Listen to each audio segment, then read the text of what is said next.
طيب خلينا متفقين انه الذهب بيكون عباره عن اسهم في العيار، يعني 3 تسعات او 995 ده عيار 24، 875 ده عيار 21، 750 ده عيار 18.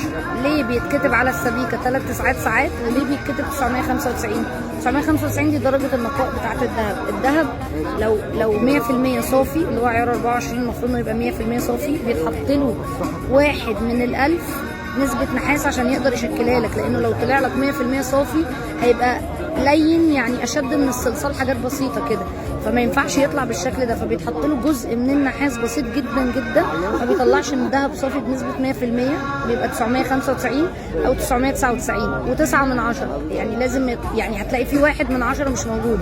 فدي دي درجة النسب بتاعة النقاء بتاعة الذهب. فالدهب فيه 995 ده عيار 24 برضو، فيه 999 وده عيار 24 برضو، فكلها نسب دهب وكلها تمام وكلها زي الفل.